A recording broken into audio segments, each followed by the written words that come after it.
So, sige po, magandang gabi muli sa inyong lahat. Magandang gabi, Pastor Claude at Mami Irene. Salamat sa inyong maagang pagsama sa ating pag-aaral sa gabing ito. Tayo ay magpapatuloy sa ating talakayan. Tayo ngayon ay nasa verses 17 to 19. Aklat pa rin ng Isaiah chapter 48. Tayo muna ay manalangin. Samahan ninyo ako sa ating panalangin. O manaming Diyos na dakila sa lahat, salamat pong muli Ama sa gabing ito, sa pagsama at paggabay mo sa amin. Pagkakaloob no ng oras na kami makapag-aral at makapagpatuloy na matuto sa iyong mga salita. Samahan mo ako Panginoon at gabayan sa pagtalakay. Bigyan mo po sa akin ng karunungan at kalakasan upang makapagturo sa gabing ito. Samahan mo kaming lahat, Panginoon, lalo na ang mga makakasama namin na magjo-join. Ikaw po ang mangusap sa kanila, Ama, na sumama sa gawain pong ito. Tuloy na magbigay ng katiyagaan, ng commitment para sa gawain ito. Salamat po, Amang Diyos. Dalangin namin ito sa pangalan ng Panginoong Hesus. Amen. Okay, magandang gabi pong muli. Pastor Nanding, salamat po sa inyong pag-join uli. Maya ay mag-join na rin siguro ang mga ibang kasama natin. Ayan. At tayo po ay magpapatuloy nga sa ating pag-aaral. Kumusta ang inyong kalalagayan? Tawa ay hindi kayo masyadong naapektuhan ng bagyo. Nawa ay maayos ang kalalagayan ng bawat isa. Wala bang mga baha sa lugar ninyo? May flood control ba sa inyong lugar? Masyado pa rin mainit ang flood control issues. Okay, so sa ating pong pagpapatuloy sa gabing ito, sa ating talakayan, Isaiah chapter 48 verses 17 to 18 ang ating tatalakayin. Kagabi ay natalakay natin ang verses 14 to 16 at ito nga ay tumutukoy generally sa paglapit at pakikinig sa utos ng Panginoon. So tunghayan natin doon yung sinasabi sa verse 14, no? Sabi doon, magsama-sama kayo at makinig, walang nakakaalam isa man sa mga Diyos-Diyosan. Nang hinirang ko ang lulusob sa Babylonia at gagawin niya ang lahat ng ipapagawa ko. Ako ang tumawag sa kaniya. Pinatnubayan ko siya at pinagtagumpay. Kayo ay lumapit at pakinggan ang aking sasabihin. Sa mulat mula pa'y hayagan ako kung magsalita at ang sabihin ko'y aking ginagawa. So napakalinaw nito, ito ay magpapatuloy at patuloy na nag-iimbita sa ating lahat na lumapit tayo sa Panginoon at pakinggan ang kaniyang mga sinasabi sa atin. Magandang gabi, Ate Alma. Salamat po sa inyong pamilya, sa inyong pagsama sa ating pag-aaral sa gabing ito. So, itong tinalakay natin kagabi ay patuloy na nananawagan na sa lahat ng sandali, wala tayong ibang pwedeng gawin kung hindi ang lumapit sa Panginoon at makinig sa kanyang mga instruction. Ito rin ang pangunahing dahilan kung bakit naitala ang Biblia, bakit ito ay meron tayo ngayon itong Biblia na ating reference sa lahat ng bahagi ng buhay natin, at ito yung pundasyon at sandigan ng ating pananampalataya.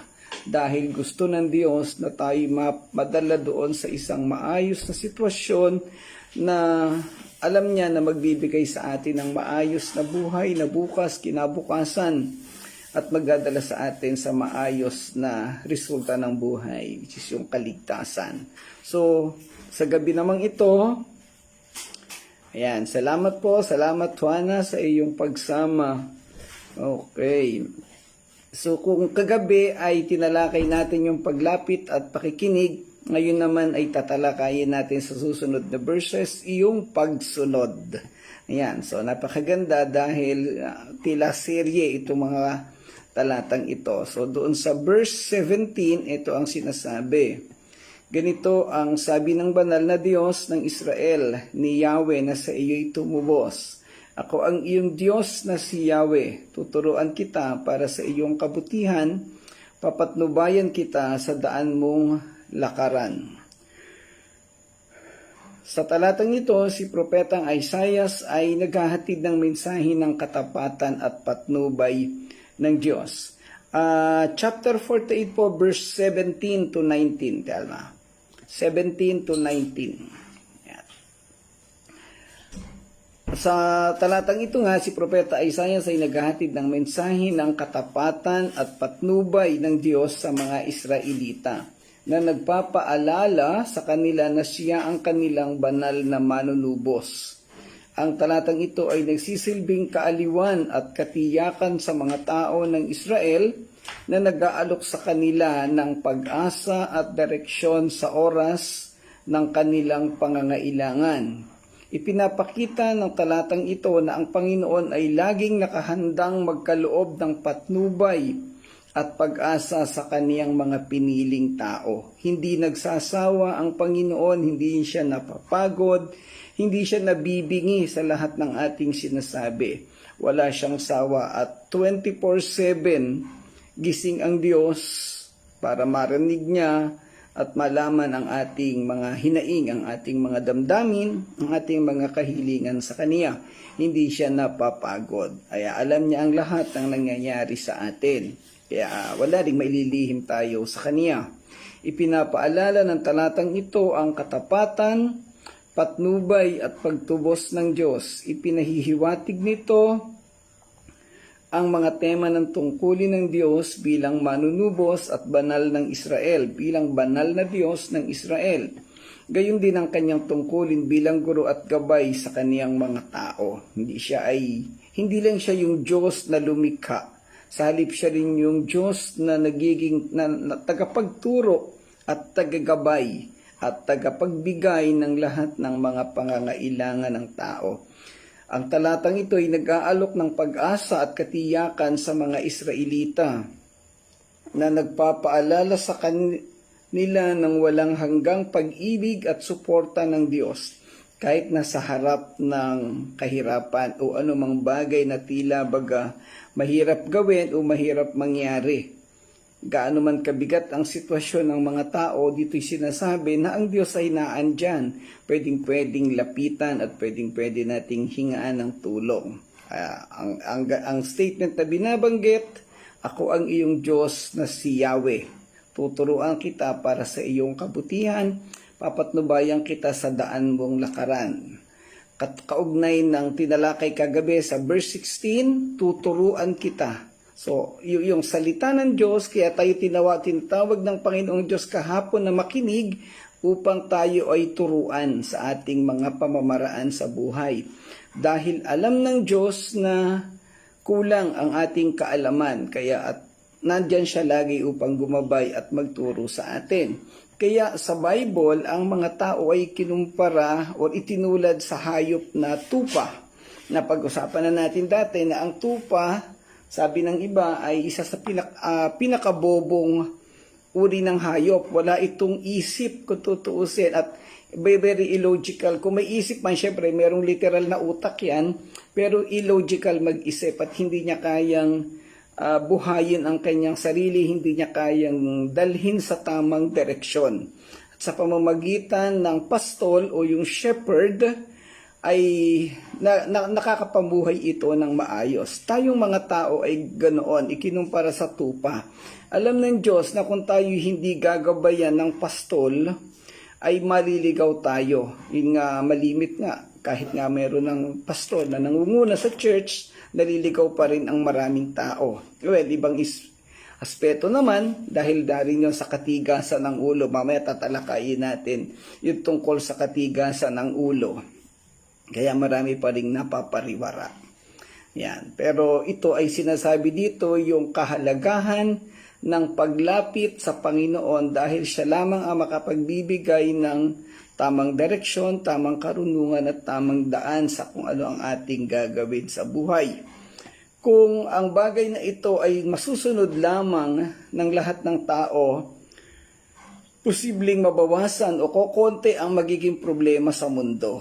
Lahat ng problema ng gobyerno, problema ng simbahan, problema ng pamilya, even yung corruption, greediness, pride, lahat yan ay resulta ng hindi natin paglapit sa Panginoon. Yan ay resulta ng hindi pakikinig sa Kanya. Halos lahat ng tao sa mundo, sa pagsilang pa lang o pagkakaroon ng isip, ay tinuruan na ng magulang ng tamang asal, ng tamang gabay. Regardless kung ano ang relihiyon nila. Ay lalo na tayo, kung mga Kristiyano tayo, syempre ang ituturo natin sa ating mga anak ay yung magandang asal, pagiging Kristiyano.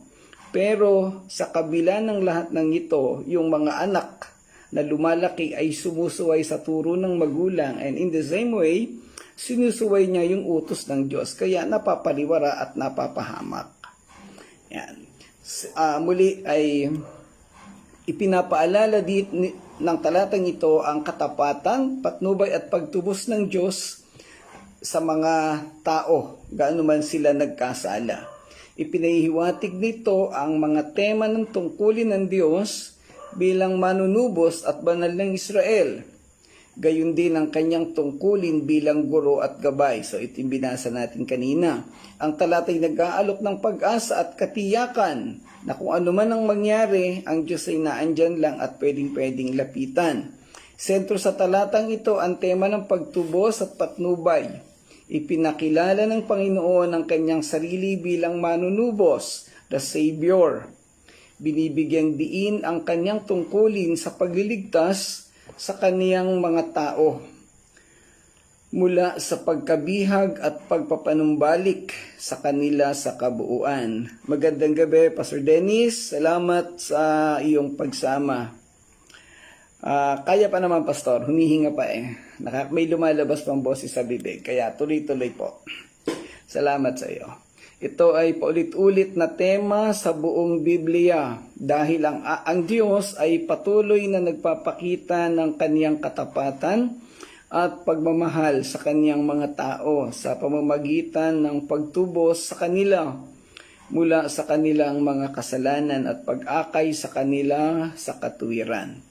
Ang imahe ng Diyos bilang manunubos ay isang makapangyarihang simbolo ng kanyang biyaya at awa. Itong biyaya at awa na ito ay hindi natin kayang sukatin kung hanggang saan, kung gaano kalalim, gaano kalawak. As high as, naalala ko na naman yung kanta, no? Mas mataas pa sa mga bituin sa langit at mas malalim pa doon sa mga isda sa karagatan. So, deeper than the ocean, sabing ganon, longer than the ocean. The fishes in the ocean, sorry. Ang imahe ng Diyos bilang manunubos ay isang makapangyarihang simbolo na nag-aalok ng pag-asa at kaligtasan sa lahat ng naniniwala sa Kanya. Karagdagan pa, binibigyang diin ng talata ang tungkulin ng Diyos bilang bilang banal ng Israel. Itinatampok ng titulong ito ang kadalisayan, katuwiran at soberanya ng Diyos sa kanyang mga piniling mga tao. Ito'y nagsisilbing paalala ng kanyang otoridad at ang pangangailangan ng kanyang mga tao na magpasakop sa kanyang kalooban at patnubay. Ang kabanalan ng Diyos ay isang paulit-ulit na tema sa buong Biblia na nagbibigay diin sa kahalagahan ng pamumuhay na nakalulugod sa Kanya at pagsunod sa Kanyang mga utos. Magandang gabi, Nanay Gertrudes. Salamat po sa inyong pagsama. Ang talata ay nagsasalita din sa tungkulin ng Diyos bilang isang guro at gabay sa Kanyang mga tao. Ipinapahayag dito ang mga salitang tuturuan kita para sa iyong kabutihan. So ito yung nabanggit ko kanina, no? Walang ibang makapagtuturo sa atin ng wasto, tamang direksyon, maliban sa Panginoong Diyos. Siya ang nagtuturo sa atin na makakita at makaunawa sa espiritual at material at pinangungunahan niya tayo sa tamang landas. Ang temang ito ng patnubay ay makabuluhan dahil binibigyang diin dito ang papel ng Diyos bilang isang mapagmahal at mapagmalasakit na pastol na namamahala sa kanyang mga tao at nagpoprotekta sa kanila. mula sa kapahamakan. Sinasabi rin nito ang kahalagahan ng paghahanap ng karunungan at payo ng Diyos sa lahat ng aspeto ng buhay, pagtitiwala sa kanyang patnubay upang akayin tayo sa tamang landas. Magandang gabi, Cedric. Salamat sa iyong pagsama. Ipinapaunawa pa rin ng talatang ito na ang lahat ng nangyayari sa atin ay na naaayon sa kalooban ng Diyos ay magdudulot sa atin ng kabutihan at kapakinabangan. Basta't ito ay nilikha ng Diyos at ito ay naaayon sa kanyang kalooban at kaparaanan, siguradong ang bunga nito sa atin ay katiwasayan, kabutihan, kapakinabangan at kapayapaan. Good evening, Brother Edgar. Salamat sa pag-join. Sa huli ay binanggit ng mga salitang papatnubayan kita sa daan na dapat mong lakaran. Ang pangungusap na ito ay nagbibigay ng patunay ng pangangalaga at pag-aaruga ng Diyos. Hindi lamang siya nagtuturo ng kabutihan, sa halip papatnubayan pa tayo sa mga daan na ating lalakaran. Subalit dapat nating tandaan na mararanasan natin ang lubos na paggabay ng Panginoon kung tayo ay susunod sa Kanya. Yun po, napaka-importante. Mararanasan lang natin ang mga bagay na yan kung tayo ay susunod sa Kanya. Sa panahon na tayo ay naging mananampalataya, makakaasa tayo ng patnubay ng Diyos. Magkasala man tayo at magkamali, hindi tayo iiwanan ng Diyos. Subalit, kung tayo ay magpapatuloy sa paggawa ng kasalanan at susuway sa kanyang kautusan, maaaring hayaan ng Diyos na makaranas tayo ng kahirapan upang maunawaan natin ang mga maling ginagawa natin. At buhat doon ay matutunan natin ang tamang pamamaraan. Tandaan natin ito mga kapatid, yung pagmamahal ng Diyos sa atin ay hindi yung pagmamahal na tolerant masyado, na hindi siya yung sinusunod or hindi siya konsentidor na Diyos. Yan, medyo nalimutan ko yung term na yan. Hindi siya konsentidor na Diyos. Ibinibigay niya sa atin ang protection niya at tulong. Pero kung tayo nagpapatuloy na gumawa ng mali, pwede niya tayong bigyan ng mga sitwasyon kung saan tayo'y mahihirapan. And from there ay matuto tayo na itama ang ating mga gawain. Kaya, hangga't maaari ay talagang sundin natin ang buong-buo ang Panginoon ng kanyang mga utos na andito ang Bible para ating maging gabay. Kung tayo naman ay tutugon ng ayon sa kalooban ng Diyos, maaari tayong makapanumbalik sa Kanya at muling makapaglingkod sa Kanya.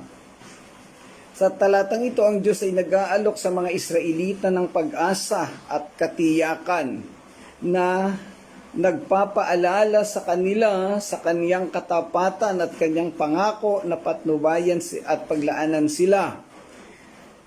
Ang kontekstong ito ay nagdaragdag ng lalim sa mensahe ng talata dahil dito ay nagsasalita sa walang hanggang kalikasan ng pagmamahal at suporta ng Diyos para sa kaniyang mga tao, kahit na sa gitna ng mga pagsubok at kapighatian. Sa pagtatapos ng talatang ito, inaanyayahan tayo patuloy ng Diyos na magtiwala sa patnubay niya at sumuko sa kanyang kalooban. Huwag nang magmatigas, huwag nang ipilit yung mga gusto natin na wala naman sa kanyang kalooban. Ang Diyos pa rin ang makapangyarihan sa lahat at kung ano ang kanyang nais, kung ano ang kanyang disenyo, iyon ang kanyang ipapatupad. Sa ating buhay, palagi tayong tinuturuan ng Diyos at ang pinakamahalagang matanggap natin at kailangan nating gawin o ipatupad sa ating buhay ay ang pagsunod sa Kanya. Sa verse 18, ang sabi dito, kung sinusunod mo lang ang aking mga utos, pagpapala sana'y dadaloy sa iyo, parang ilog na hindi natutuyo ang agos. Tagumpay mo sana ay sunod-sunod, parang along gumugulong sa dalampasigan. Medyo nahirapan lang pong huminga ng konti. Okay, sa talata namang ito, ipinapahayag na ang Diyos ay nananaghoy sa katotohanan na ang mga tao ng Israel ay hindi nakinig sa kaniyang mga utos. yung unang pag-usap, meron siya dong parang pakundangan na tanong, kung sinusunod mo lang ang aking utos, pagpapala sana'y dadaloy sa iyo. Para bagang yung magulang o yung nanay at tatay na nagsabi sa anak, kung nakinig ka lang sa sinasabi ko sa iyo, hindi mo sana mararanasan ng ganyang kahirapan o ang ganyang problema. So hindi ko alam kung meron na sa inyong nakarinig sa magulang ng ganyang salita, pero sana naman ay wala at sana'y walang nang mangyaring ganyan. Dahil nako po, ang ating panahon ngayon ay talaga namang napakasama, napakahirap. Nagpapahayag ang talatang ito ng kalungkutan at pagkabigo ng Diyos sa hindi pakikinig at pagsunod sa Kanya ng mga tao. Ipinapakita nito na dinanais ng Diyos ang pagsunod at katapatan mula sa Kanyang mga tao. Siyempre, siya ang lumikha at siya ang tumubos sa atin, siya yung nagmahal sa atin. Ang gusto niya lang ay sumunod tayo sa Kanya. At ang resulta ng pagsunod ay yung kapakinabangan naman sa ating lahat. Kahit naman ang mga nanay at tatay, kung kahit sinasabihan tayo ng mga yan, ay ang gusto na maging maayos ang ating buhay. Pero, ewan ba, bakit parang nature na yata ng mga tao ang sumuway at gawin ang kanyang gusto o pansariling kagustuhan.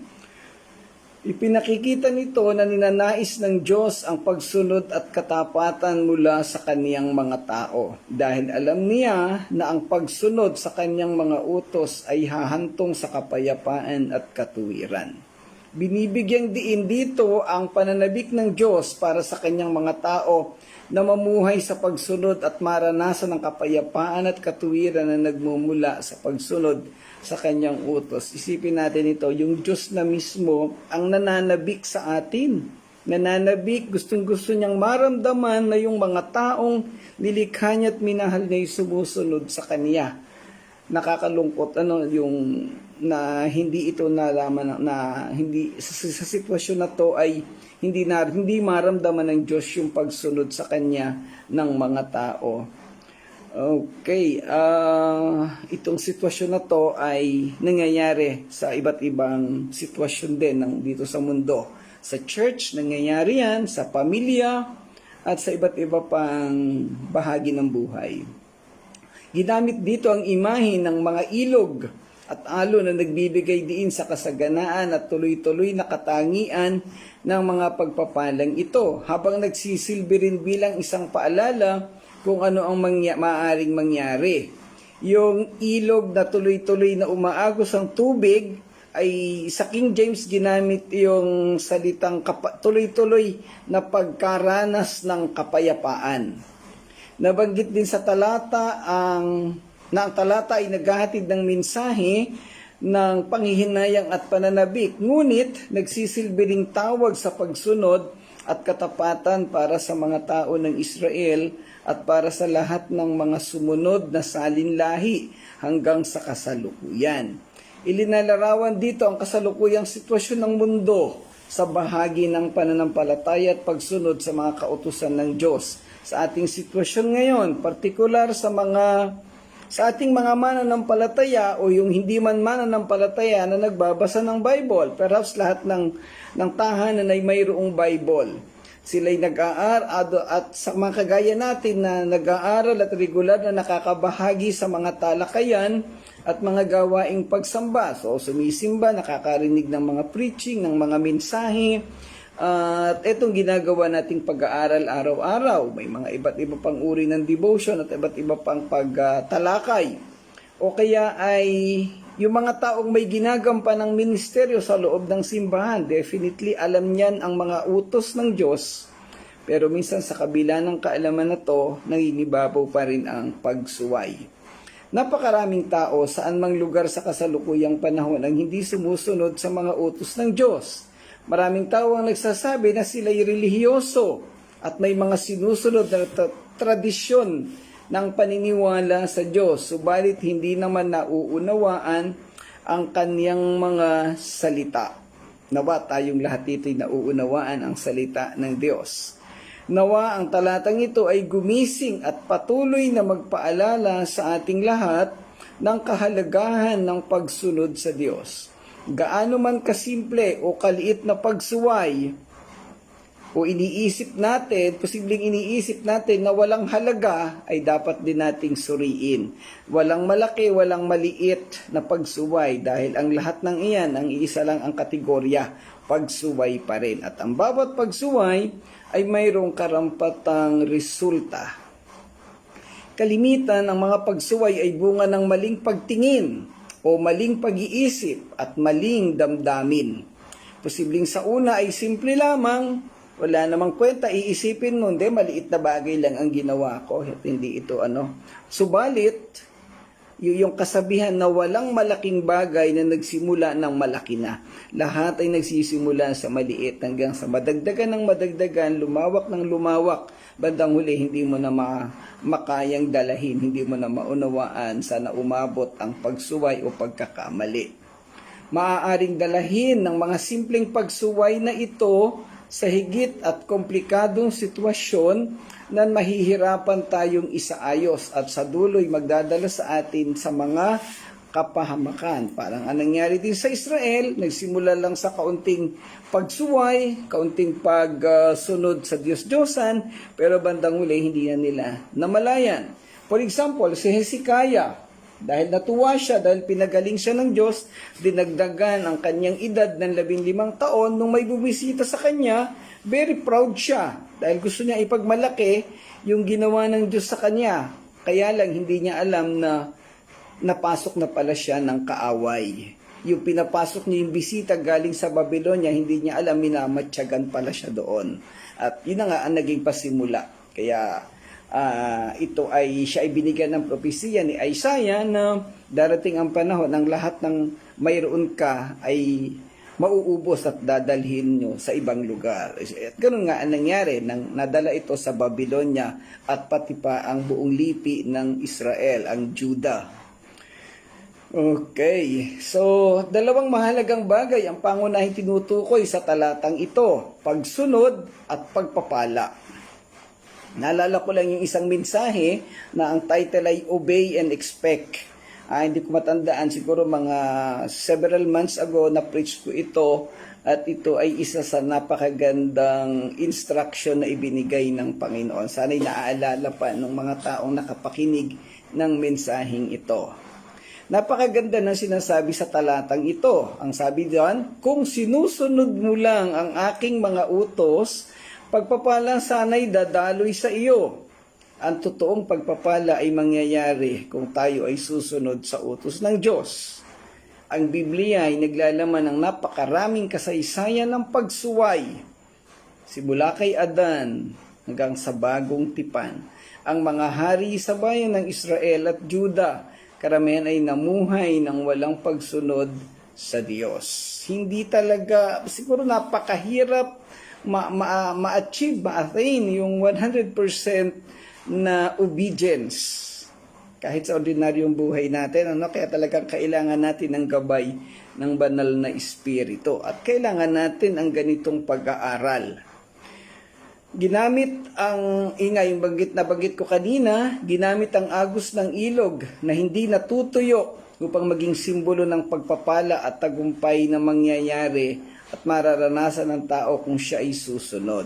Ang alon na gumugulong sa dalampasigan ay hindi kayang pahintuin ng sinuman o ng anuman. Ito'y ginamit din sa walang hintong pagpapala sa mga taong susunod sa utos ng Diyos. Sa kasalukuyang panahon, maraming mga tao, ang iba'y Kristiyano na, subalit nakakaranas pa rin ng kahirapan o hindi maipaliwanag na mabibigat na sitwasyon sa buhay. Iba pong konteksto nito doon sa sinasabi nating pagpapatatag or pruning. Medyo dalhin natin dito. Kasi dito ay involved yung salitang pagsuway. Ang buhay ng tao matapos siyang manampalataya ay may kasamang pagpapala lagi sa Diyos, yung pananatili ng buhay at pag-aaruga sa atin ng Diyos. Well, hindi po ito usaping prosperity. Sa halip ay hinahambing natin ang tema ng mensahe ng talata sa ating aktwal na buhay. Malimit ang mga malulubhang sakit, sama ng loob, kahirapan, hindi pagkakasundo-sundo sa pamilya o sigalot sa community, sa mga kapitbahay, o iba't iba pang maraming mabibigat na sitwasyon. Kalimitan, ito ay bunga ng pagsuway sa Diyos, gaya ng maling relasyon, damdamin at mga desisyon na nagdadala ng mga pangit na karanasan at sitwasyon sa buhay ng mga tao. Sa ating kapanahunan, palasak or very common sa henerasyong ito, yung pagsasama ng babae at lalaki na namumuhay bilang mag-asawa kahit hindi naman legal at biblical na ikinasal. Ang iba namang mananampalataya na ay nakikipagrelasyon pa rin at o nagkakagusto sa mga hindi mananampalataya. Ito po ay direktang pagsuway sa kautusan ng Diyos. Napakasimple lang naman noon, no? Ang sitwasyong iyan ang isa sa malaking kasalanan na ginawa ng mga Israelita sa Diyos, yung pakikipamatok sa ibang uri ng tao. Ang pinakasikat sa larangang iyan ay si Haring Solomon, kaya nagalit sa kanya ang Diyos. Dapat ang magiging kabiyak or asawa lamang ng mga Israelita ay kapwa Hudyo. Samantalang si Solomon ay nakipag-ugnayan sa lahat ng iba't ibang lahi doon sa kanila, doon sa lugar sa kapanahonang iyon. Well, ang mga iba pang sitwasyon ng pagsuway, yung pag-aasawa sa ibang lahi, maraming nakalagay doon sa aklat ni Propeta Malakias. Ang laman ng aklat ni Propeta Malakias ay nangyari sa kapanahunan na sila ay matapos na makalaya buhat sa Babylonia at naitatag ang kanilang kaharian uli, ang kaharian ng Jerusalem o ng Judah. So pwede nating basahin niyon at i-review ko nakalagay doon isa-isa, kasama doon yung asawa nila sa ibang lahi at kung ano ang naging solusyon nila sa ganoong pagsuway. Ang anumang kahirapan o mga pangit na sitwasyon na maaring maranasan natin sa panahong tayo ay gumawa ng pagsuway ay hindi parusa ng Diyos. Hindi pa po iyan parusa. Sa halip mga pagtuturo lamang, gaya ng tinalakay natin kahapon at si mensahe ng Diyos sa Israel.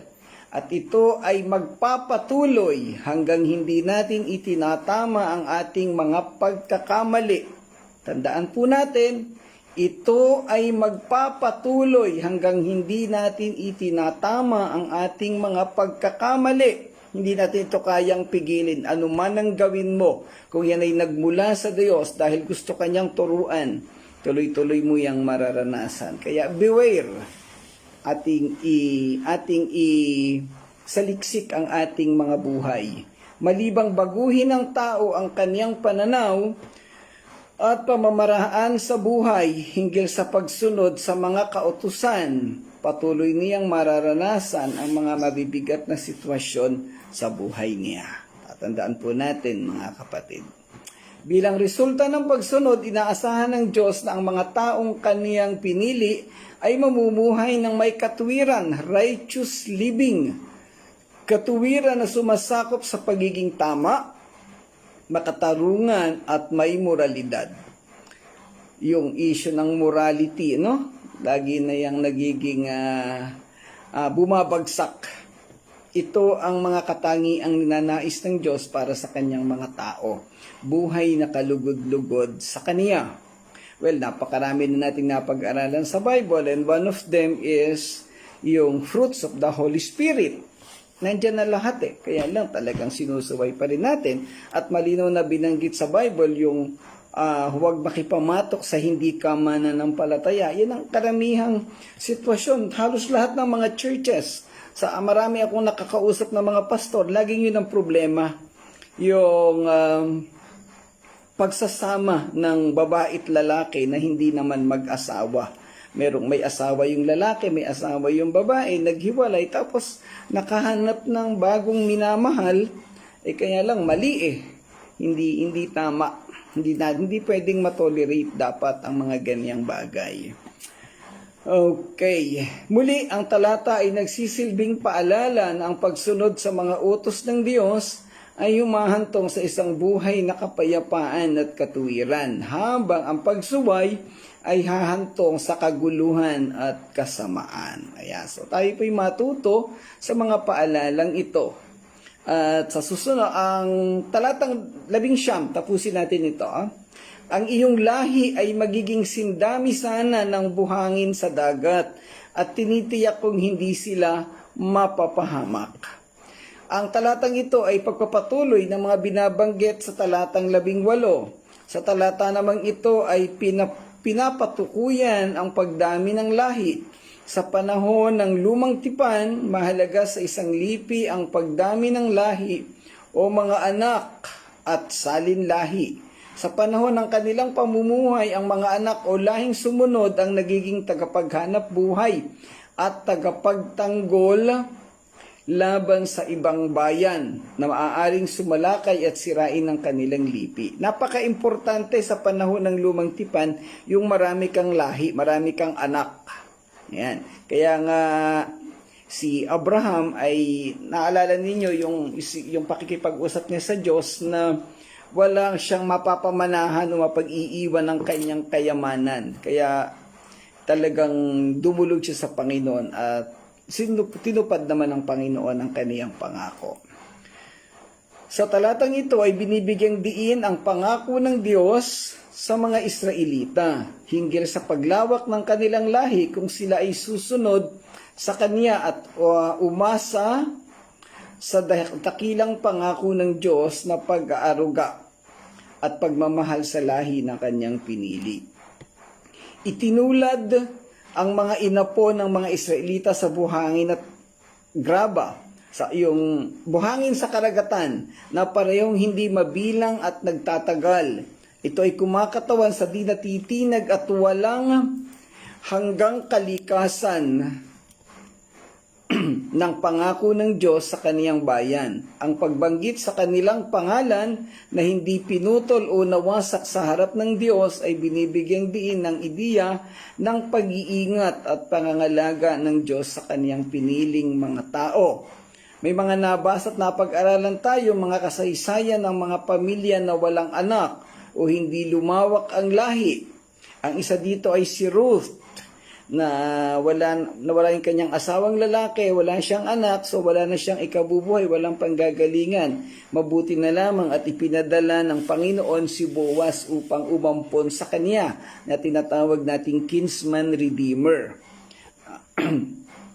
Siyempre, mayroong special na purpose ang Diyos dahil sa lahi niya nagsimula ang Panginoong Hesus mismo. So, okay. Ang pangako ni Yahweh sa mga Israelita ay magiging sindami sana ng buhangin sa dagat at tinitiyak niyang hindi sila mapapahamak. Well, kaugnay ito ng pangako mismo ng Diyos kay Abraham. Sa Genesis 13:16, ang sabi doon, ang iyong salinlahi ay gagawin kong sindami ng alikabok sa lupa at di kayang bilangin ninuman. Sa chapter 15 verse 5 ng Genesis, dinala siya ni Yahweh sa labas at sinabi sa kanya, tumingin ka sa langit at masdan mo ang mga bituin. Mabibilang mo ba yan? Ganyan karami ang magiging lahi mo. And sa Genesis chapter 22 verse 17, pagpapalain kita, ang lahi mo'y magiging sindami ng bituin sa langit at ng buhangin sa dagat. Sasakupin nila ang mga lunsod ng kanilang mga kaaway. Natupad ang mga bagay na ito kay Abraham, ang mga pangako ng Diyos. Subalit nasira sa panahon ng mga Israelita nang sila'y matutong sumuway kay Yahweh. Sabi nga natin kanina, nagsimula sa pakonti-konti lang na napagsuway hanggang sa lumawak. Yan, parang yung awit na sino nga ba yung kumanta noon, nagsimula sa patikim-tikim, bandang huli ay, hindi ko alam, hindi ko kabisado yung lyrics, pero tumutukoy sa pag-inom ng alak, no? Yan. Sa ngayon, ang mga totoong Israelita, pakinggan po natin, sa ngayon, ang mga totoong Israelita ay nakakalat sa iba't ibang dako ng mundo. Ang mga natitirang Israelita na nasa Israel ay sinasabing hindi mga purong Hudyo. Sa halip ay mga hybrid o mga nahaluan na ito ng ibang lahi. Sa madaling salita, sila ay pawang mga Samaritano. Ang totoong Israel, yung mga native, ay nasa iba't ibang lugar. Mayroon sa Africa, I think meron dito sa Pilipinas, at meron sa lahat sa US, napakaraming Hudyo, at sa iba't ibang dako pa ng mundo. Gayunpaman, alam natin na sa huling panahon ay kakalingain pa rin ng Diyos ang mga Israelita. Okay, baka meron po sa ating nag-iisip na dahil kakalingain ng Diyos ang mga Israelita sa huling panahon, yung binabanggit nating remnants of the Israelites, baka may nag-iisip sa inyo na tayo rin ay kakalingain pa ng Diyos sa huling panahon during the tribulation period. Hindi po ganoon yun. Ang mga maliligtas sa panahon ng tribulation ay mga Israelita lamang dahil yun ang kaniyang pangako. Tayo pong mga hintil o mga mananampalataya, ang panahon natin ay itong kapanahunang ito. So kung dapat ay manampalataya tayo sa panahon ngayon,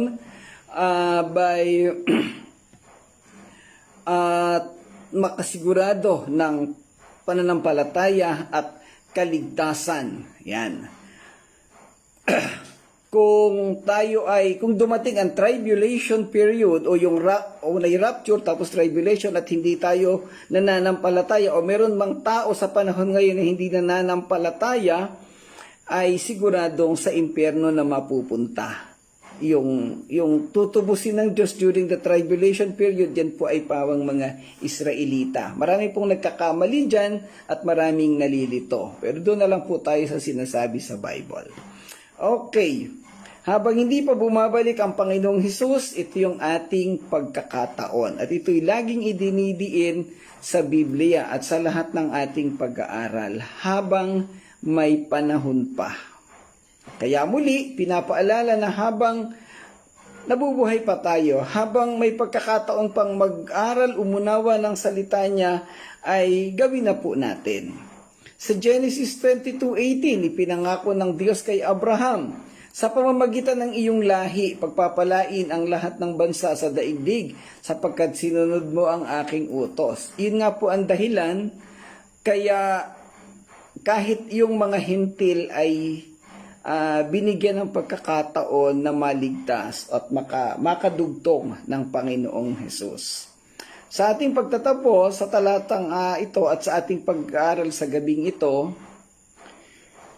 isang bagay lang ang nais na iwanan ng mga talatang ito, ang kahalagahan ng pagsunod sa kautusan ng Diyos. Saan mang bahagi ng buhay natin, siguraduhin natin na nasusunod natin ang utos ng Panginoon at ang resulta ay nakaayon sa kagustuhan at sa kaparaanan ng Diyos. Pero sa napakalinaw na sinasabi sa Bible, hindi tayo bibigyan ng Diyos ng anumang kahirapan, ng anumang pangit na sitwasyon kung tayo mananatiling sumusunod sa Kanya. Mga kapatid, napaka-importante ng pagsunod. Logically, kung ang nanay at tatay ay makita niya ang kanyang mga anak na sumusunod sa kanya, siguradong gagawa ng paraan ng magulang na yan para pagpalain at gabayan at tulungan at bigyan ng kanyang mga anak. Lalo na siguro ang Diyos kung makita niya na tayong mga tao ay sumusunod sa Kanya. Ito po'y panawagan sa ating lahat at ikalat ninyo sa buong mundo sa lahat ng inyong kakilala. Una, ang sabing doon sa tinalakay kahapon, lumapit at makinig. This time, sumunod. Napaka-importante po at basic commands, basic instruction, pero napakalawak ng posibleng maging resulta sa ating mga buhay. So, yun po ang nais na iwanan ng mga talatang ito. So, maraming salamat po. Nawa ay natuto tayong lahat sa simpleng pag-aaral natin sa gabing ito. Kung mayroon po kayong mga dagdag pang katanungan o kaalaman, pwede po natin itong pag-usapan. Pwede kayong magtanong o kaya sa Sunday reflection time natin, pwede yung isulat yung inyong mga note, mga questions at pag-usapan natin sa linggo. Okay, so maraming salamat po sa inyong pagsama at pakikinig. Tayo po ay magwakas sa panalangin. Salamat po, Panginoong Diyos, sa gabing ito, sa katatapos naming pag-aaral. Salamat sa lakas ng katawan at karunungan na ipinagkaloob mo sa akin upang makatapos mag-discuss ng aralin sa gabing ito. Salamat sa mga kapatid na nakasama, nakinig sa pag-aaral namin. Dalangin ko, Ama, ang patuloy na pagpapala mo sa aming lahat, lalo na sa mga nakinig dito, Panginoon. Naunawaan nila at magampanan sa kanilang mga buhay ang nilalaman ng mga salitang ito. At sila'y magkaroon ng mapayapang buhay, sumusunod sa iyo at naglilingkod. At ikaw na, Panginoon, ang bahala sa kanila. Pinapaubayan namin, tinatagubilin sa iyo ang buhay ng bawat isa amang Diyos. Pagpalain mo kami at patuloy ka naming maparangalan. Salamat po, ito pong aming panalangin sa pangalan ng Panginoong Hesus. Amen. Amen. Okay, salamat po muli mga kapatid sa inyong pagsama. Salamat po Sir Claude sa mga dagdag na kaalaman. Hindi ko na binasa ang isa-isa. Salamat Pastor Dennis, Nanay Gertrudes, Tati Alma at buong pamilya, si Mami ay si Pastor Nanding. Salamat pong muli sa inyong pagsama. At si Brother Edgar, ayan, sorry, munti ko nang malampasan. Okay, so bukas po ng gabi ay prayer meeting natin. Wala po tayong devotion bukas. Kita-kita po tayo. Maraming salamat po. To God be the glory.